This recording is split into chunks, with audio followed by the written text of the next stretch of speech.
So, hello guys. Mag-sit up tayo ng rotor. May na lang voice ko kasi nasa office tayo. May tao pa.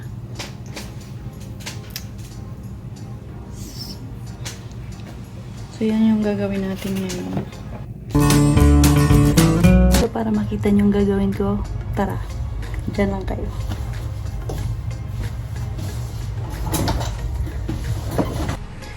So, hello guys. Ayan, mag-sit up tayo ngayon ng rotor. Ito na ang trabahong inata sa akin ngayon. So, bali, may natapos na tayong dalawa.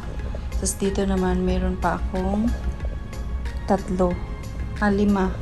So, bali, 7 to na isi-sit up natin. So, ayan, meron tayo ditong naka-ready na isi-sit up na natin siya. So, ganito ang pag-sit up niya, no? Napakadali lang. Pagkatapos, ayan, nandito na yan. Mamili ka lang dito. Pipindutin natin yan. Okay. Tapos, meron itong password sa likuran na yun ang ilalagay natin. So, dito ay nag-uumpisa na tayong mag-sit up ng router ng Wi-Fi, no? So, ayan, ini-input natin yung password sa likod at saka yung SSD ng router para pag kinabit siya sa bawat room ay ready na siya. So, kabit na lang. Tapos, ayan, nakasit up na lahat. Madali na lang siya. So, wala nang kahirap-hirap ang mga maintenance dyan. Ganon.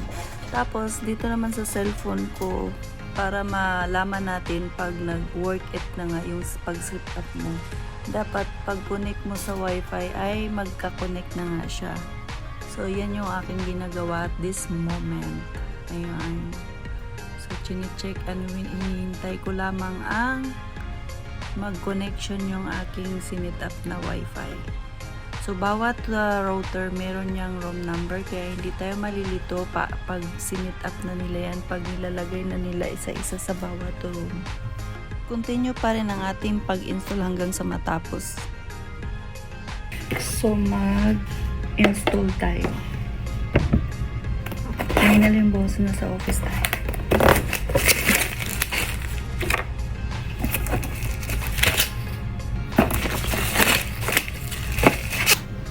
Bubuksan na natin to. Ayan, madali lang. Siyempre, bago to. Ayan, ito yung isi-sit up natin.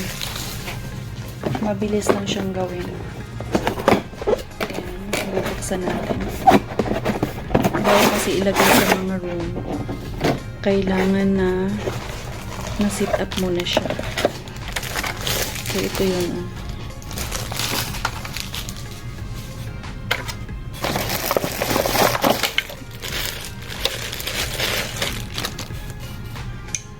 So, kailangan natin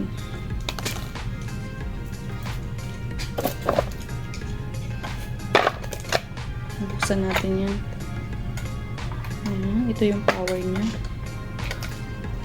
Power, saksak na natin sa plug.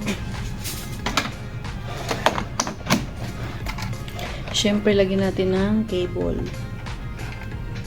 Ayan. So, ayan yung ginagawa ko. Feeling yun, IT, charot. Tapos, i-on na natin yan. So, ngayon, pagka na-on mo na, na-push mo na yung on, meron siyang power, magbi-blink-blink yan. So, umpisa na natin mag-sit up. So, ilalagay lang natin lahat ng mga nasa likod nito. May mga wireless password and SSID.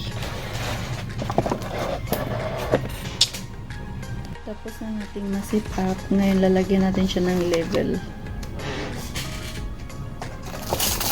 Ayan. Tapos, tatanggalin na natin siya sa cable. Ibabalik na natin siya sa carton. Ganun lang siya kadali. Napaka-easy. Easy trabaho. So, yan.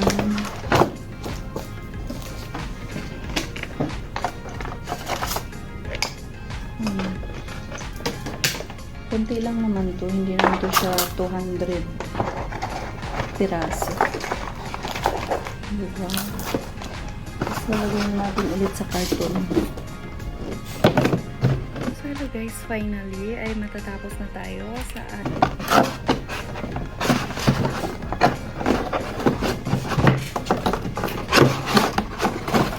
tapos, same procedure sa lahat hanggang sa matapos. Diba? So, lagyan natin dito ng number. Kung anong room number siya. Para madaling makita. Alam mo naman pag ibang mga lahi. Kulang na lang isusubo mo sa mga bibig nila.